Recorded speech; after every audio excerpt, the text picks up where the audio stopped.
Oke, kembali lagi di channel saya. Makasih buat kalian yang sudah mengklik video ini ya. Kali ini ungkapan Bang Ade Armando yang mengatasnamakan Guntur Romli terkait Hasto ya. Bang Ade membilang kalau Hasto dulu tidak jadi tersangka karena ya itu di belakangnya ada Firly Bahuri ya kan. Kita lihat ya gimana ungkapan Bang Ade. Sebelum kita ke video, bantu subscribe dulu channel saya. Mau subscribe, tidak tunggu lama, kita ke videonya langsung. Let's go. Dalam konteks perlawanan ya terhadap kriminalisasi politik, maka Mas Hasto juga memiliki cara untuk melakukan perlawanan. Termasuk dan dalam konteks pemberantasan korupsi, tadi saya menyampaikan ketika kasus korupsi itu hanya tebang pilih ya, hanya tajam kepada PDI Perjuangan, padahal bukti-bukti yang ada di pengadilan fakta hukum itu nggak ada. Nah, tapi tumpul kepada yang lain, maka waktunya kita bisa bongkar-bongkaran kasus korupsi yang benar-benar melibatkan pejabat negara. Ini skandal pejabat nih mau rujuk nih, artinya itu kasus korupsi ya? Kasus nggak ada kaitan korupsi, sama keluarga. Penyalahgunaan kewenangan, kemudian juga penggunaan hukum sebagai alat untuk membunuh, menyerang lawan. Jadi bukan aib pribadi dalam artian bahwa kehidupan pribadinya bukan PDI ya? Perjuangan tidak tertarik untuk bicara isu-isu personal dan isu-isu pribadi seseorang. Tapi kita mau fokus benar-benar, kalau ini adalah serangan politik, maka ini kita akan bisa melakukan perlawanan politik. Kemudian kalau ini isu hukum, kita juga bisa melakukan perlawanan hukum. Dan itu semuanya baik. Dan itu semuanya terkait dengan kasus hukum yang pembuktiannya PDI Perjuangan punya.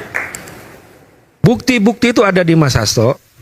Kemudian juga videonya juga ada di Mas Hasto. Lebih dari satu kasus? Ya, dan itu juga beberapa dokumen juga dititipkan kepada Ibu Koni waktu Ibu Koni datang ke Indonesia kemudian kembali ke Rusia.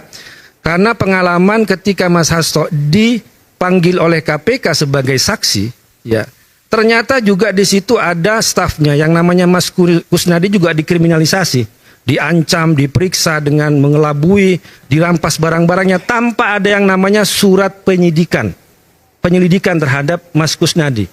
Maka Mas Hasto waktu itu udah bilang, wah kalau seperti ini caranya, maka beberapa dokumen yang benar-benar dianggap penting, ya itu diselamatkan, dititipkan kepada Ibu Koni dan dibawa ke Rusia. Dan di antara dokumen-dokumen itu ada yang menjadi bahan untuk nantilah video-video itu yang akan dirilis, ya, yang bisa membuka skandal korupsi, penyalahgunaan wewenang. Makanya bisa disebutkan ini lebih besar daripada kasus Watergate yang ada di Amerika. Ini kan Watergate itu kan kasus bagaimana penyalahgunaan penyadapan kasus hukum untuk membunuh lawan politik. Nah kira-kira juga ini menjelang pemilu maksudnya. Waktu itu ya, kan Watergate menjelang pemilu. Pemilu kok ya itu saja. Kita konteksnya adalah pemilu, Pilpres kemarin juga pemilu dan Pilpres. Kemudian setelahnya dalam konteks juga adalah pilkada dan juga sebelum-sebelumnya bagaimana alat hukum itu dipakai untuk mengkudeta pimpinan partai politik yang menjadi umum. Iya, kalau pemilu kenapa kemarin waktu MK tidak dikeluarkan misalnya? Sebagian katakanlah, tidak semuanya. Itu kan tidak terkait dengan yang ada di MK, ya kan?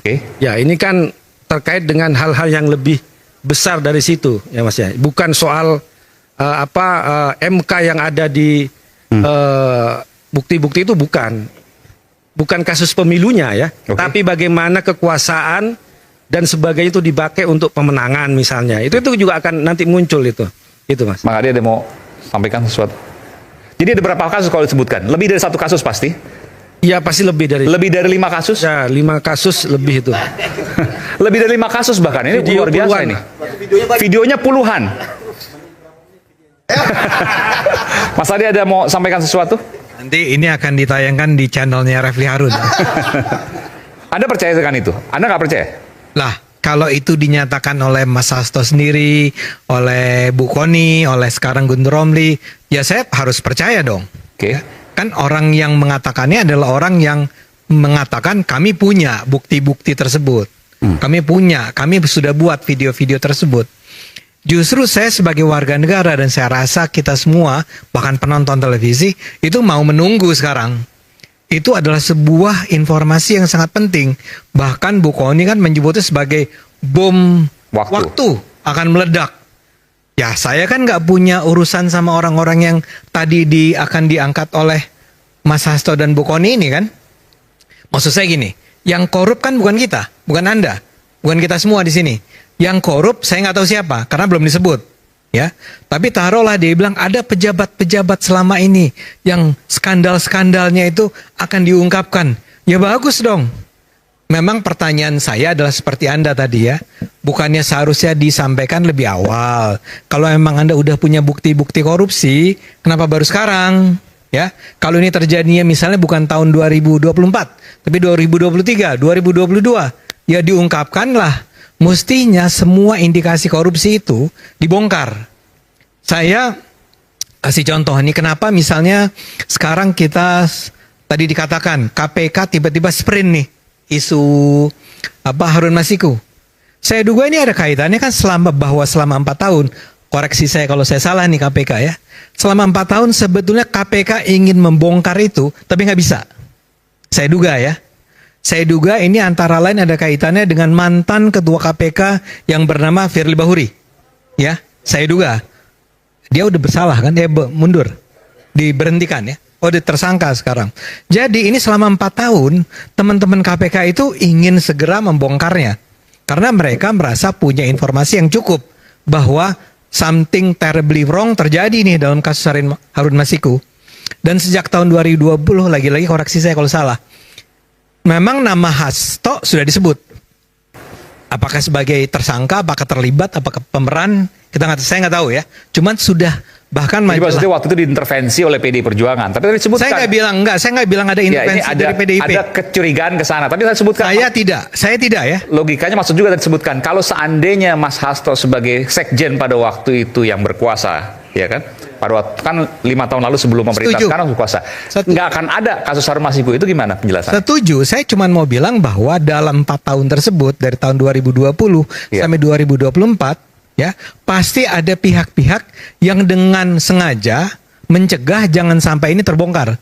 Karena buktinya adalah sekarang begitu udah ganti ketuanya, ya Firly Bahurinya diganti, ketua yang baru dan kemudian PDIP-nya sendiri tidak menjadi sebuah partai dominan.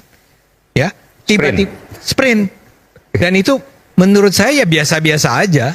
Selama ini ditahan-tahan, begitu dikasih kesempatan sprint. Ya. Kalau Anda tanya ke saya, menurut saya Pak Hasto salah nggak? Saya sih percaya dia salah. Tapi kan saya percaya, belum tentu benar. Kok bisa percaya dari mana? Karena tadi dari 2020 sudah disebut, ya. Sekarang KPK pun dengan sangat percaya diri bilang bahwa dia, Pak Hasto, kami nyatakan sebagai tersangka. Ya, artinya mereka sudah punya cukup bukti nih untuk mengatakan bahwa Pak Hasto tersangka. Karena itu saya percaya. Saya nggak mau skeptis dengan apa yang dikatakan oleh KPK dong. Jadi data-datanya cukup untuk membuat kita percaya Pak Hasto bersalah. Nah, saya kembali ke pertanyaan Anda. Jadi memang data-data itu bahaya kalau ditutup-tutupi. Menurut saya, apa yang dilakukan oleh Pak Hasto itu sebetulnya kurang tepat. Bahwa beliau itu selama ini sudah mengumpulkan bukti-bukti korupsi oleh para pejabat. Dari mana ke mana saya nggak tahu. Tapi dia mengumpulkan data-data mengenai pejabat yang korup atau yang melanggar hukum. Tapi dia diamkan. Nah sekarang ketika kasus dia sendiri lagi rame. Kemudian dia bilang bahwa saya akan bongkar nih. Menurut saya itu nggak pantas. Seharusnya nggak pantas dalam arti begini.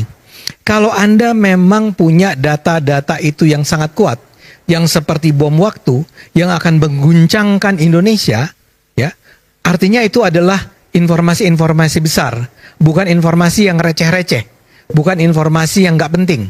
Ini pasti penting, pasti menyangkut nama-nama orang terkemuka. Nah, kenapa itu selama ini Anda tutup-tutupi? Dan kemudian bahkan saya sampai bertanya, betul nggak kalau Anda menutup-nutupi informasi mengenai korupsi, ya, dan Anda dengan sengaja menyembunyikannya di bawah meja, di bawah tempat tidur dan seterusnya, Anda turut bersalah dalam tindak korupsi tersebut. Saya kasih bayangan nih, kalau saja yang nanti akan diungkapkan oleh Pak Hasto adalah sebuah korupsi yang dilakukan oleh pejabat X pada tahun 2022, 2 tahun yang lalu, dan informasi tersebut dengan rapih ditutup oleh Pak Hasto sampai tidak diketahui oleh publik, dan baru sekarang dia ungkapkan bahwa pejabat X itu pada 2022 sebetulnya memperoleh gratifikasi sebesar 50 miliar rupiah. Menurut saya harusnya tahun 2022 itu diungkap kepada publik bahwa saya punya informasi nih mengenai Pak Ade Armando yang terima 50 miliar. Jika tidak diungkap dan baru diungkap sekarang ketika ada kasus, maka menurut saya mungkin salah nih. Ahli hukum lebih harus bicara di sini. Kalau itu dia diamkan, dia akan bisa masuk dalam kategori orang yang terlibat di dalam menyembunyikan informasi korupsi, dan itu adalah sesuatu yang terlarang dalam undang-undang korupsi. Nah, jadi saya ingin katakan begini. Saya sih sangat gembira kalau Pak Hasto, Bu Kony sampai berani untuk membongkar ini. Karena memang perang melawan korupsi yang harus dilakukan Indonesia itu sangat berat.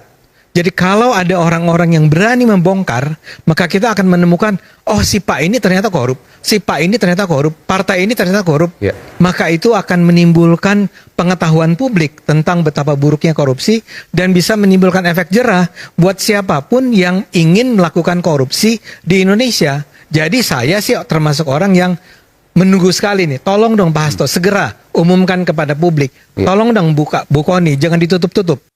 Oke, itu di video gimana menurut kalian, dan sampai bertemu di video saya selanjutnya.